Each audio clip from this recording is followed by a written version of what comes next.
Hello, my name is Hakon, and welcome back, all you fabulous fighting fantasy aficionados. It has been 6 weeks now since last time I started playing a new book. Of course, I just finished that, and that was Fighting Fantasy Game Book number 17, Appointment with Fear. And today I'm starting this book. This is Fighting Fantasy Game Book number 18, Rebel Planet, a science fiction story from the far future. And I'm quite excited to start this one because I don't know anything at all about it. I don't know anything about the story, the setting, what you're supposed to do in it. I'm quite excited to see what it is. Of course, back in the day when I used to play the Fighting Fantasy game books the first time, many decades ago, I wasn't into science fiction much at all, really. So I was into the fantasy genre, and those were the books that appealed to me. Those were the ones I bought. Those were the ones I played. So Rebel Planet's entirely new to me. So we'll be interested to see how that goes. So I'll just get started, I suppose. I did notice, by the way, that in this book there's a really long introduction. So I will read it only once, and then I'll copy and paste it into each consecutive playthrough video, and I'll put in a timestamp so you can skip it if you want to. So that's what I'll do. Okay, let's get started.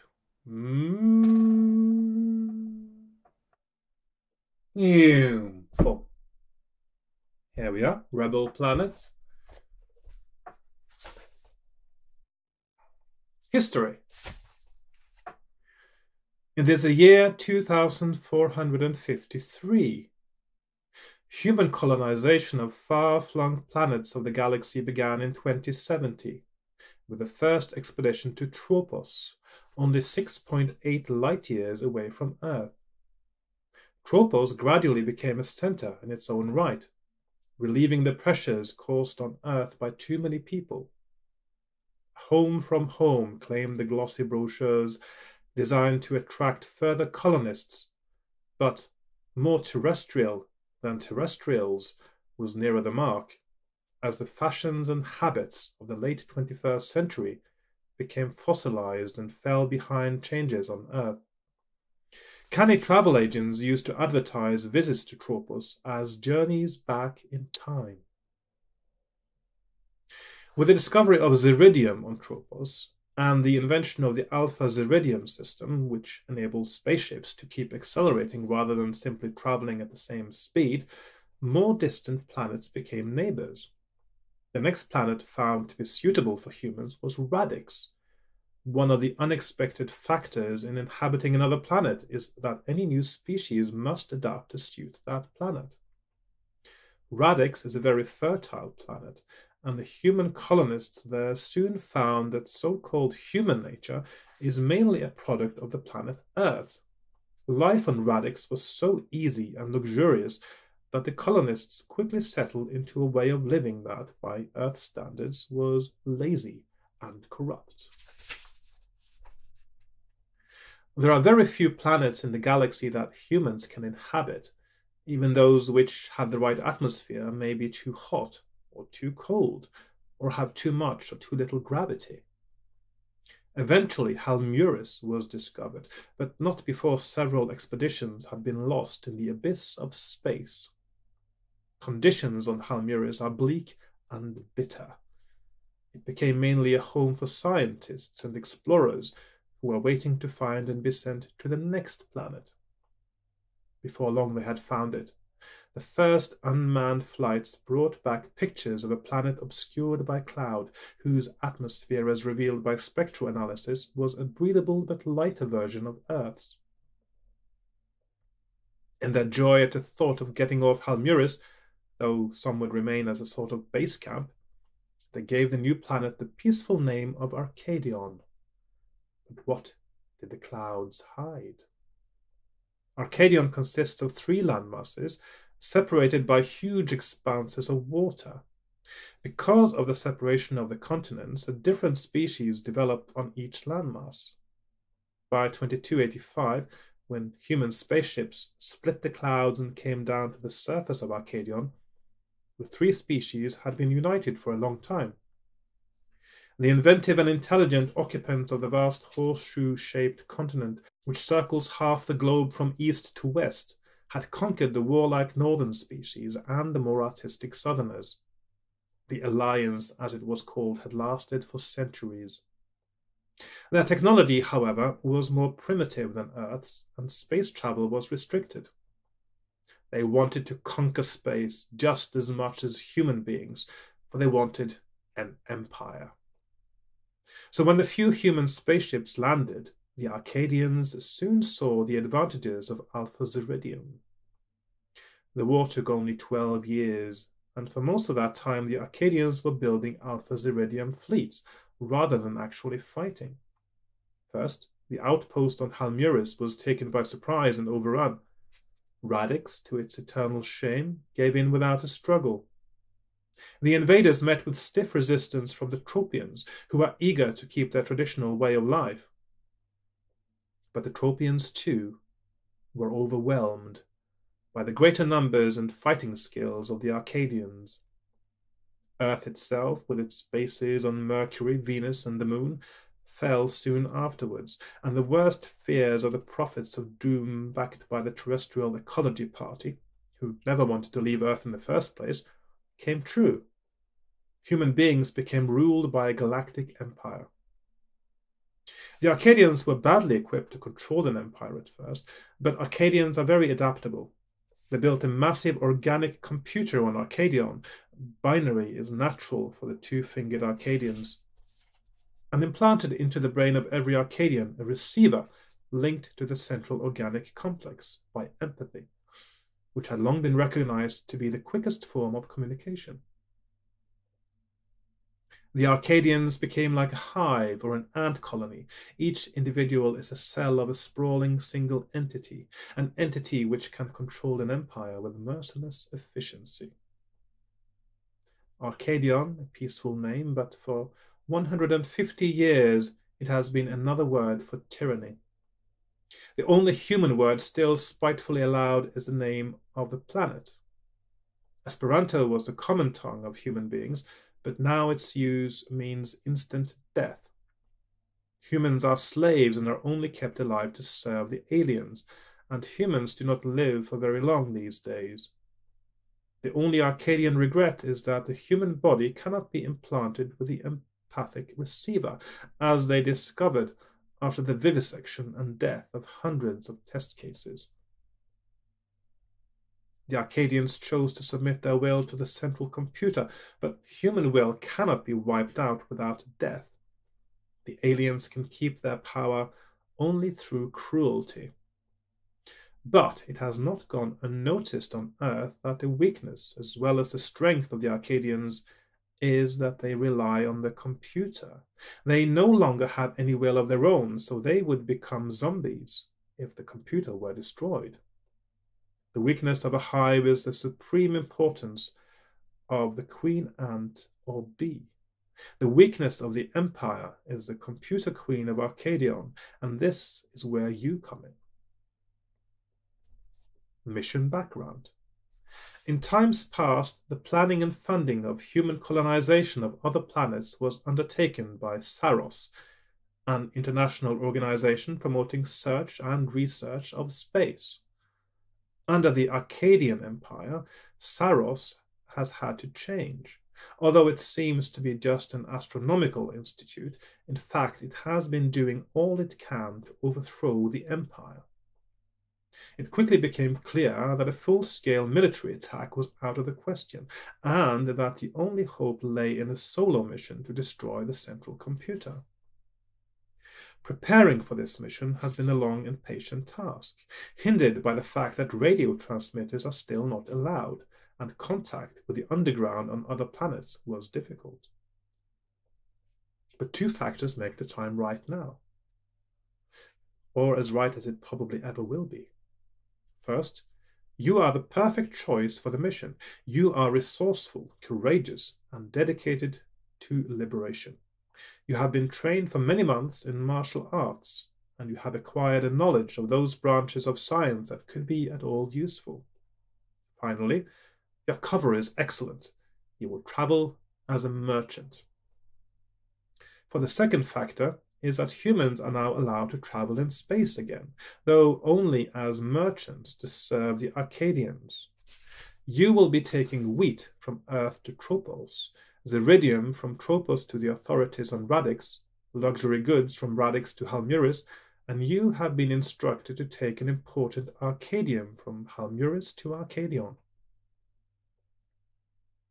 The other significant aspect of the lifting of the ban on space travel is that Saros has been able to send spies to gather information you need for your mission. The picture that emerged is still incomplete, because vital details were lost through traitors, some humans trying to please their masters in the hope of some crumbs of comfort or of living for a few extra months. This treachery has its good and its bad side. The good side is that now you know you will not automatically be able to trust every human you meet, because some may be helping the Arcadians. The bad side is that your mission must go ahead now, although the information is incomplete, before the Arcadians get wind of it. But the knowledge that did get through is crucial. The building that houses the Queen computer on Arcadion can be entered by using a numerical code of 9 binary digits. And the underground leaders on each planet may know something to help you discover what the number is. The missing details are who the underground leaders are. You only know code names at best, and of course what the digits are. That is why your cover has been arranged to allow you to stop on each planet. You must locate the rebel leaders and learn the digits. Then you must destroy the computer.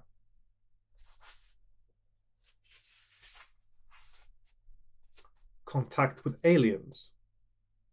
The 3 Arcadian species that you will come across in this adventure are each different to look at. More important, they have different ways of behaving and thinking, some of which humans find difficult to understand, even after years of contact. Here is a brief description of each species taken from the Saros manual. All 3 species are roughly humanoid in appearance. They have 2 arms and 2 legs, because evolution beyond a certain limited state requires manual dexterity, which in turn needs an upright posture. All the species have 2 fingers on each hand and 2 toes on each foot. Northern Arcadians are about 3 meters tall at the most. They are spindly, with more joints in their arms and legs than humans. Their heads are squat and squarish, but their most distinctive physical feature is a thick, muscular tail, tipped with a vicious spike, which is an extremely useful weapon in battle, though it is also used for balance. Northern Arcadians are matter-of-fact, military types, who like nothing so much as a good massacre. They are not very intelligent, which is why they are the easiest Arcadians to understand.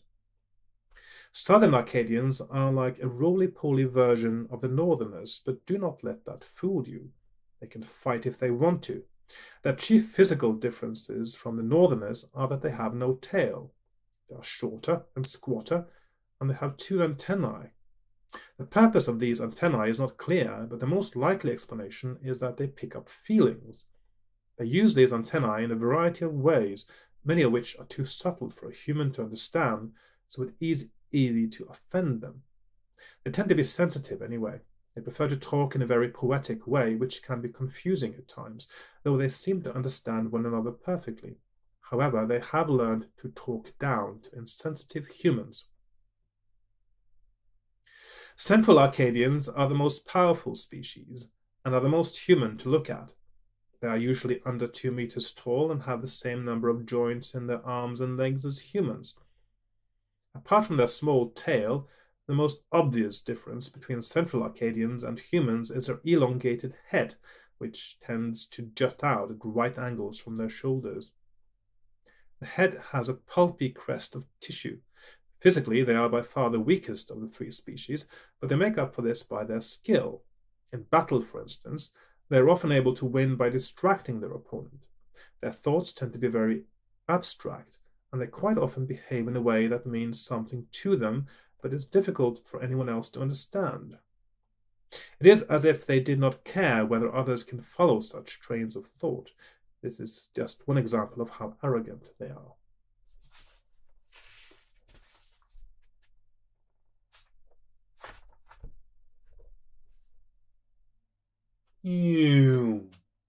Boom. Okay, there we are. This is got my things ready, got my dies, got my pens, and that was the introduction for you. And I'll get started with my character. So let's see, we've got skill, stamina, and luck, the usual suspects. Let's see here. So we've got skill, and I'm just going to start with what I get now, as usual. On my first playthrough, I will not re-roll anything unless it's a 1, perhaps. Stamina and luck. Yeah, I'll keep that anyway. Okay. Right, let's see, restoring skill, restoring stamina.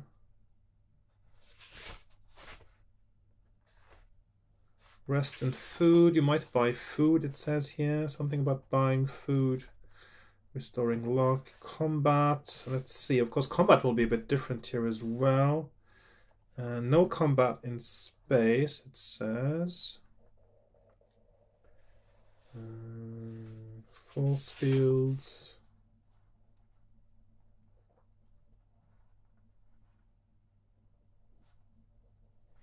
A laser sword. Ooh, fancy. Lightsaber.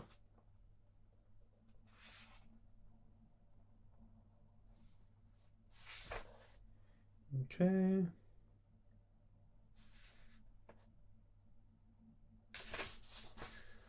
Let's see. Combat is the usual. Standard unarmed combat.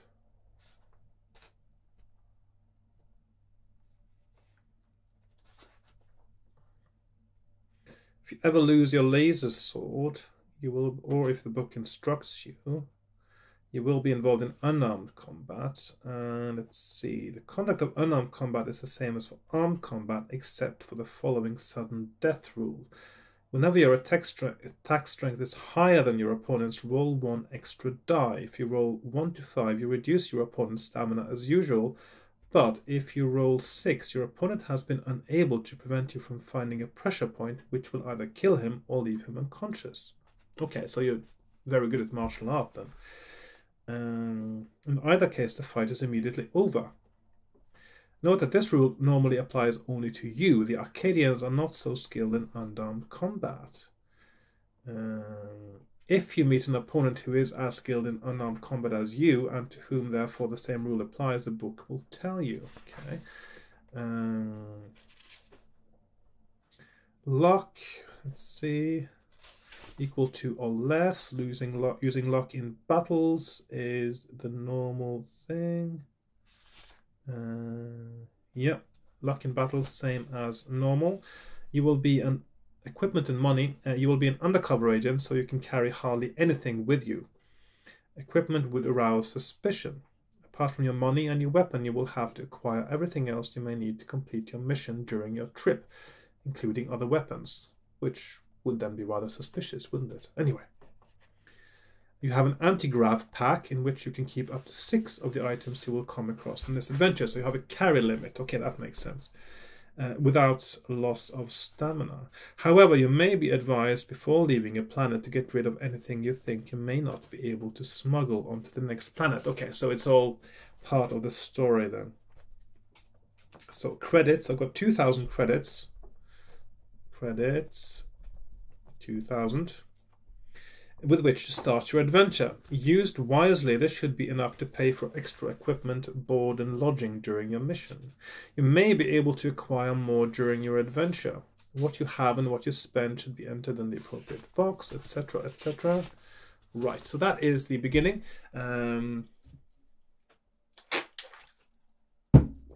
Let's get started on the adventure itself. Right. So paragraph 1, and I'll have to get my map ready. So, there we go. Interesting how the art style actually reminds me of Appointment with Fear. It's like sort of a comic book panel again. Anyway, you settle comfortably into the padded pilot seat of your spaceship. Strap yourself in and examine the instrument panel. This is remarkably simple, consisting mainly of a computer terminal and several screens. The mechanisms of the Alpha's Iridium system are hidden deep within the bowels of the craft, and there is no need for you to have anything to do with them. Even if something did go wrong, your robot engineers would soon sort it out. The ship's computer has been pre-programmed to take you to Tropos and land there. Now you ask the computer to check all life support systems throughout the ship. Within seconds, its tinny voice responds. Everything is functioning correctly. You contact base control to tell them you are ready. The ship's main support towers are towed away by massive robot trucks. You flick the switch, which activates the drive apparatus, and you're off. Within minutes, the ill effects of the first thrust required for takeoff die down as you leave Earth's exosphere and enter the inky blackness of space. The gravidrags are automatically triggered so that gravity within the ship is kept the same as on Earth, allowing you and your robots to move about freely. You switch on the rear view screen to watch Earth getting smaller behind you. White cloud formations swirl and the sun glints off the northern ice cap. Though you have often seen this sight before on trips to Mercury and Venus, it never fails to excite you, and this time you feel homesick as well. Will you ever see Earth again? Your mission is so vital and so dangerous. Time passes. After a few hours, one of the screens flickers into life. The computer is alerting you to the presence of another spacecraft, which is keeping a constant distance away from you and seems to be shadowing you. Will you order the computer to take evasive action or continue on your way? So somebody following me, that could either be somebody wanting to, could be pirates, of course. I'm a merchant vessel after all. Might want to steal my wheat, or it may be somebody who's onto the plan, of course, as well, and trying to. It could be somebody who's. It could be treacherous human beings who want to get a few extra months of life, maybe from the Arcadians. So we've got two options.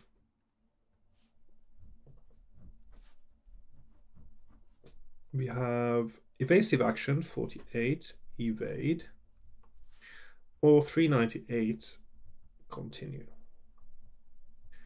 Well, if I start taking evasive action, I don't know, this will sort of trigger some behavior from whoever is following me that I may not want. Then again, if I don't do it, maybe they'll, I don't know. I'm just going to try continuing on my way. I'll just try that. I'll try that.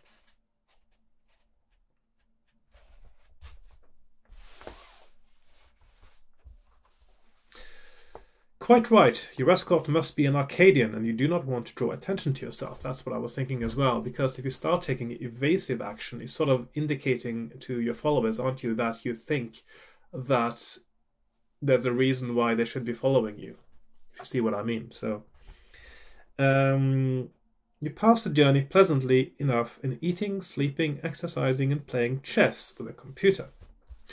When you land on Tropos,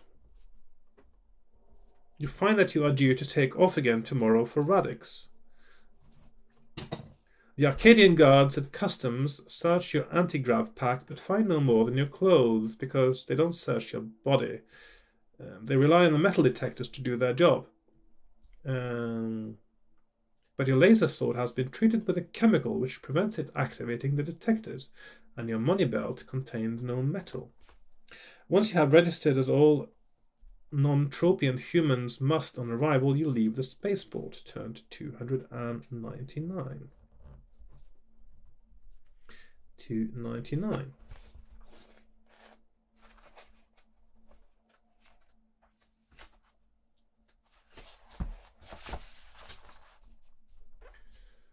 Once you're out of the spaceport, you have no problems finding a hover taxi. You climb in and instruct the microcomputer to take you south into town. You notice that a camera has been fixed in the taxi. There has been no attempt to disguise it. Presumably it transmits everything it sees to the Arcadian police headquarters, and presumably there is a listening device as well. It is a good thing that they cannot read minds, because your thoughts are racing. You know 3 things about the underground leader on Tropos. The codename Bellatrix, that he or she can be located through a club called the Fish and Chips. Yeah, not fish and chips, but fish and chips, as in fusion fission. Which is in the city you are heading for, and that Bellatrix rules the rebels strictly, with a code of honor that all must obey. That's quite a lot to be going on. It's more than you know about the rebels on other planets, and should make your task on Tropos relatively easy, if you act sensibly. The other thing occupying your mind is that most of the Arcadians on Tropos seem to be members of the warlike northern species. The presence of so many of these natural fighters could make your mission on Tropos more hazardous. Why have so many of them been posted here? Are they closing in on the rebels? Do the Arcadians know that the fish and chips is more than it seems? There are many unanswered questions, but you turn your mind to the task at hand. There are still 6 hours to go before curfew. Will you instruct the taxi to take you straight to the fish and chips, or to the hostel at which off-planet humans have to stay? I don't want to draw any attention to fish and chips. I am under surveillance, clearly, or anyone in the taxi probably are. So I'm going to go to my hostel. 176 fish and chips, or 196 hostel. So I'm going to go to the hostel and have a little look. The hostel is a semi-derelict, flea-ridden building, and Tropian fleas have to be seen to be believed. 2 northern Arcadian guards stand by the door, and inside a scruffy southerner is sitting in a chair, leaning back against the wall, apparently asleep. What an odd setup. No robot receptionist or computerized check-in. And outside everything is just as old-fashioned. There are no personal or public overhead monorail systems. The buildings are mostly late 21st century and low-lying. And the pollution. To think they haven't yet got around to dealing with it. A sign on the wall says, "Remember, no vehicles in town. Offenders will be prosecuted." A typically primitive solution to a primitive problem. Will you wait for the receptionist to notice you, or draw his attention to your presence? So, we've got 2 options.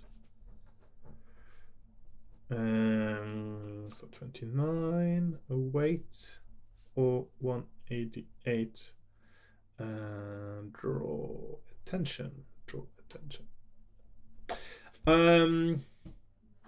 I don't know. Would it be? I don't know. Is it rude to wait, or is it rude to draw someone's attention? I don't know, actually. I'm going to wait for the receptionist to notice me, even though I might be standing there all day, I guess. After waiting for a while, you decide this is a waste of time. You can always check in later. You go upstairs. The hall of the first floor is a long dormitory, which is remarkable for its filth, gloom, and lack of company. Several beds are made up, but their occupants are out at this time of day. There is one other human, however, who is sitting sadly on a truckle bed, his body heaving with sobs.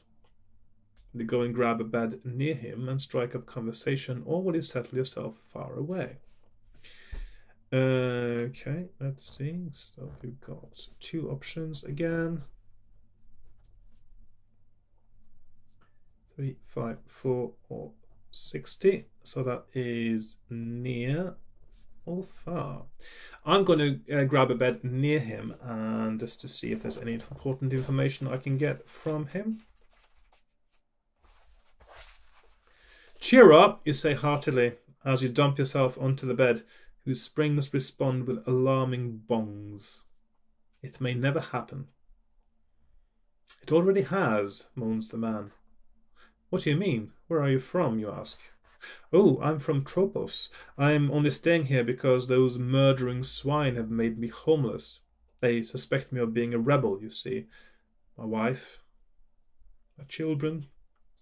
He breaks down again and sobs, with his face buried in his hands. Will you stay with him to try to calm him down, or will you quietly leave him to be in his grief? I'll try to calm him down. 1, 3, 6.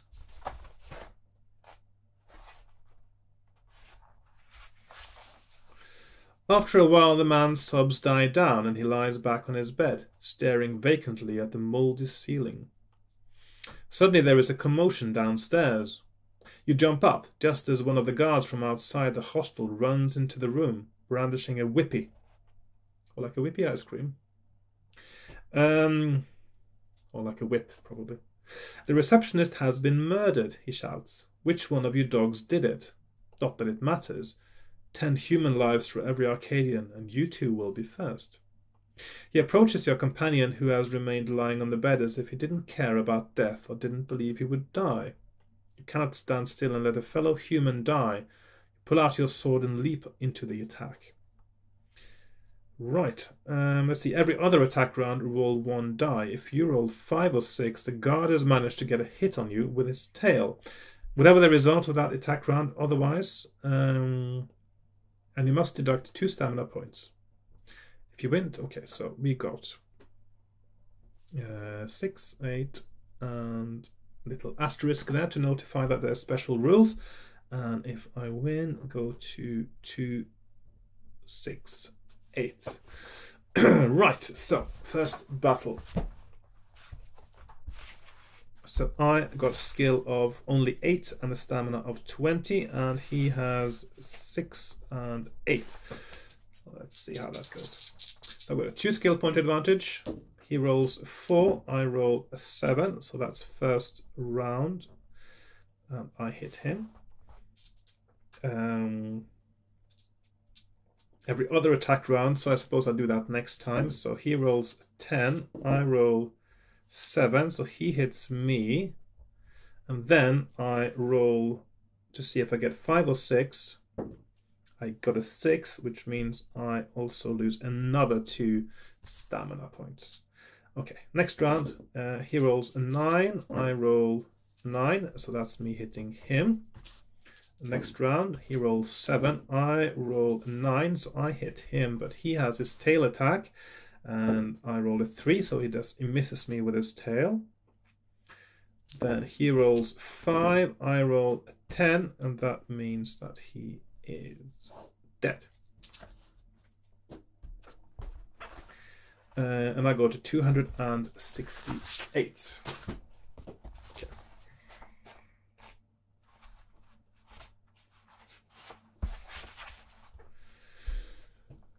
Right. Bravo, cries the man as you switch off your sword.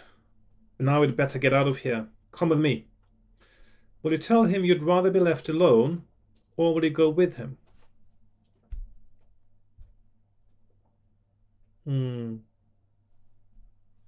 So we've got, I'll just space out properly the map here. So we've got 3, 1, 4 alone, or 3, 9, 4 join, I'll say. So I'm going to go with him actually, because, well, maybe he actually is a rebel. That would be useful.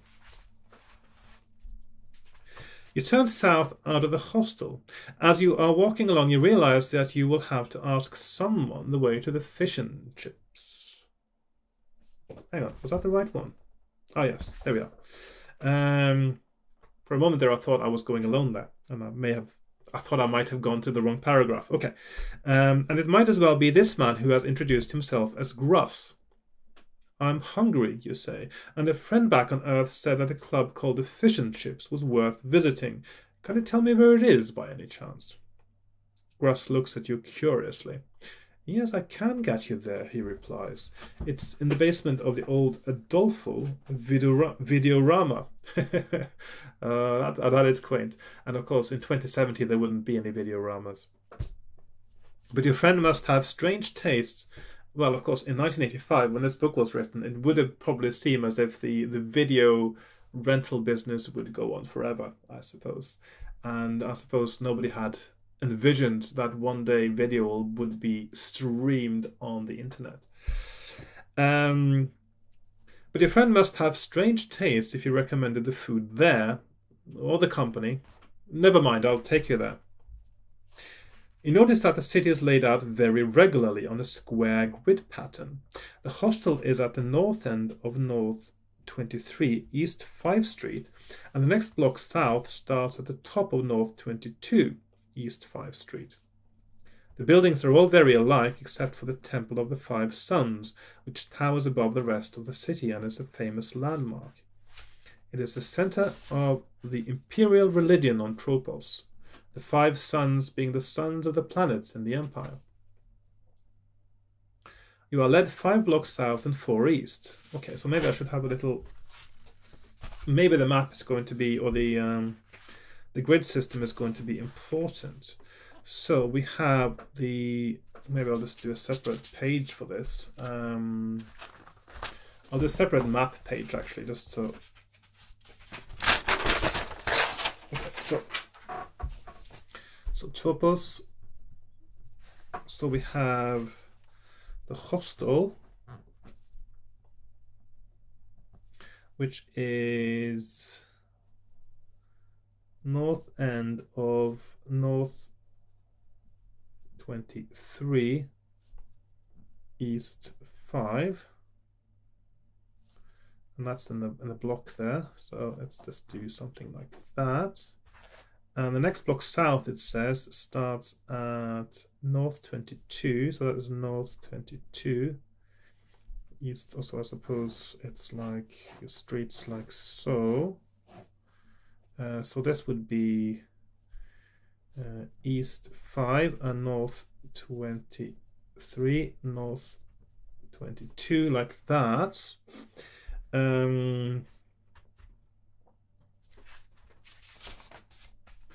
You are led 5 blocks south and 4 east. Maybe I should make it a bit smaller, but 5 blocks south, I'll just make them smaller now. So 1, so that's North 21, North 20, North 19.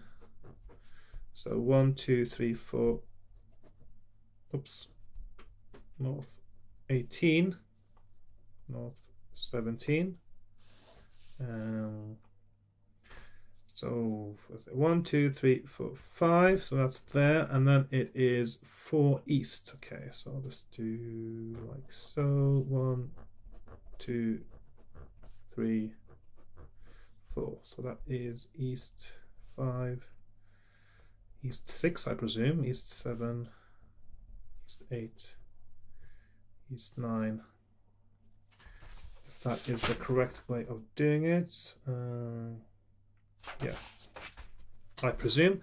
So that means we are here on the Tropos map. That's a bit over. So that is the F and C. Okay. So that is at East 9 and North 18. It should be. Okay. Might come in useful later. I don't know. Okay, so you are led 5 blocks south and 4 east. Eventually, Gross takes you down a side street. Wait here, he says. I have to see someone who can get us into the fish and chips. Not long now. He knocks on the door. Will you insist on entering the house with him, or will you stay out in the side street? Okay, so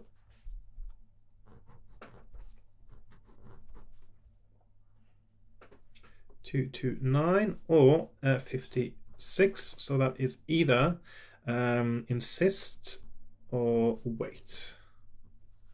So I'm going to stay outside and wait.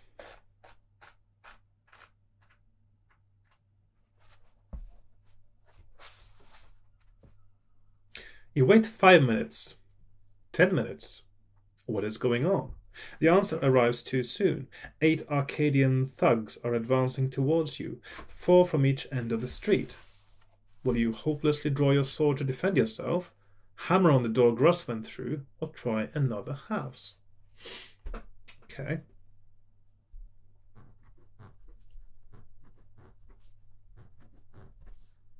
And also, why are you leaping to the conclusion that the guards showing up has anything to do with what happened before?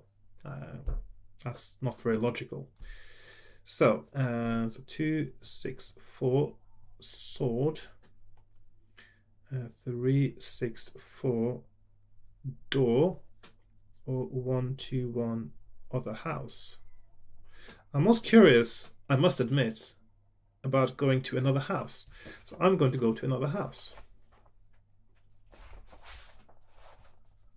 There is no time to move further down the street. You will have to try the house opposite. You have hardly started your urgent pounding when the door swings open. Quickly, hisses a human voice. This door will only hold them off for a few minutes. He shuts and bolts the Anaf wood door and takes you into a room in the back of the house. The Arcadians are already splitting the door with their weapons, but your newfound friend seems strangely confident. Just watch this, he says. As the door gives way, it detonates a mine which was buried under the floorboards.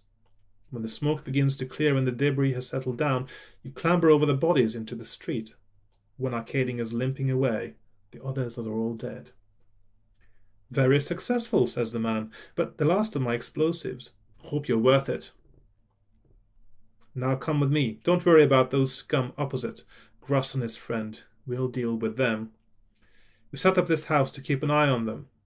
Will you go with him, as he says, or say that you must go after the escaping Arcadian? Okay, this seems promising. So I'm going to go... Let's see, I'll just map it like so. 41... Go, or to 83, go after the Arcadian. I'm going to do as he says because he seems to know what he's doing. So I'm going to go to 41.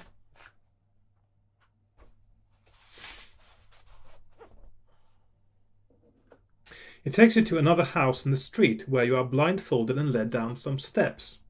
Then you lose your sense of direction as you are led quite a long way through tunnels that twist and turn. Several doorways and part of the sewage system, to judge by the smell, dankness and weird echoing of your footsteps. The underground on Tropos seems to be literally that, and to have a system of connecting houses. Then, without warning, a heavy blow descends on the back of your head, and you sink into unconsciousness. Turn to 207. Okay.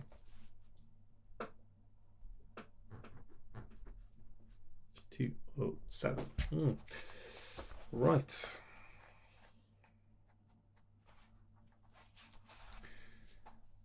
You slowly climb back to consciousness.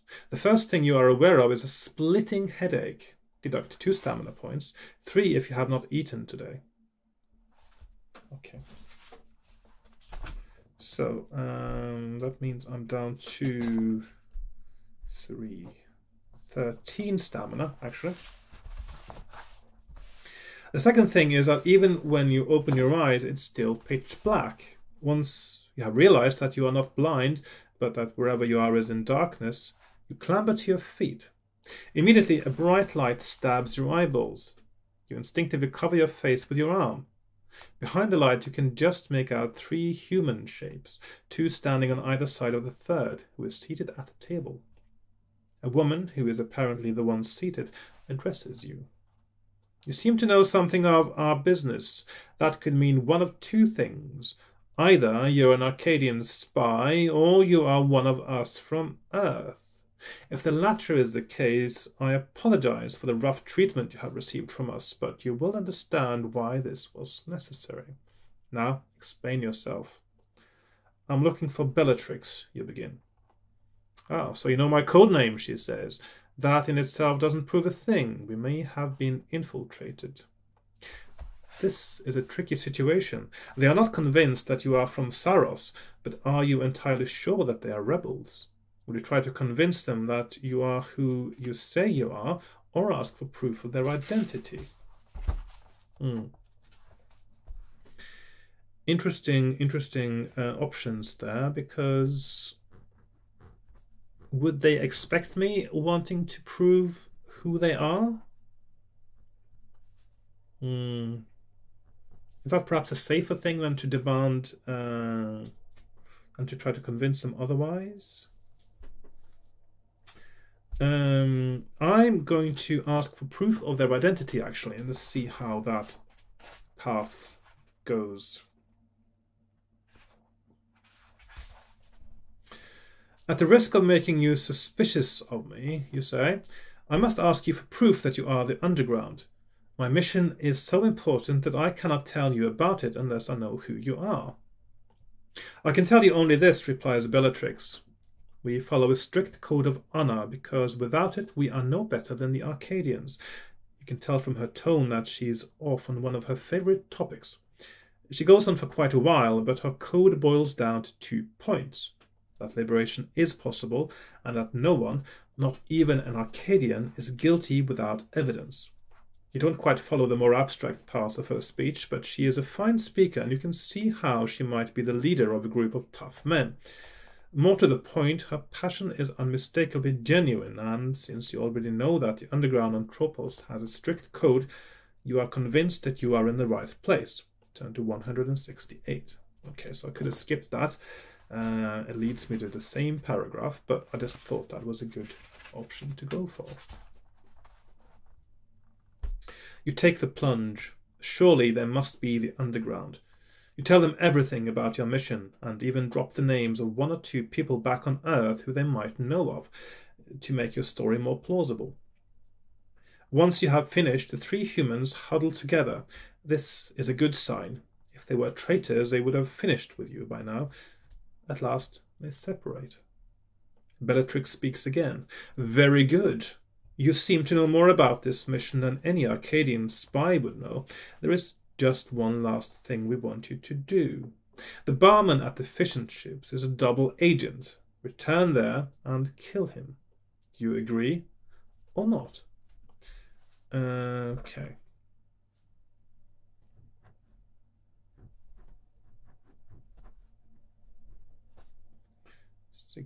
$68.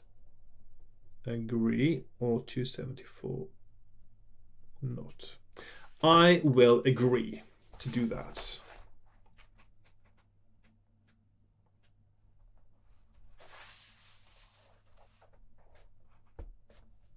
Your inquisitors exchange significant glances, or so you assume from what you can make out behind the lamp. The trial is over, says Bellatrix. Anyone who would so readily kill another being with no evidence of guilt goes against our code of honor. Yeah, of course, I should have guessed from the previous paragraph. I didn't know. We do not think you are a traitor, but as the interim human government on Tropos, we take it upon ourselves to keep you here. There is no point to your mission if its success is gained by amoral people like yourself. You can work for us if you like, and we will educate you. You have failed in your mission. By the time you have convinced Bellatrix of your worth, the opportunity will have slipped away. That is not what to do. So that's an interesting not insta-death, actually, but it's the end. Yeah.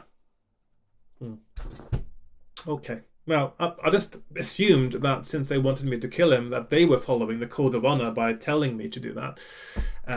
But they were trying to trick me. So Bellatrix up to her tricks, I guess.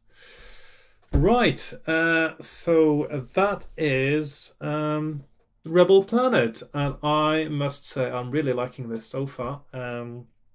Let's just do... Oh, hang on. I know what I can do. I can do like this. Okay,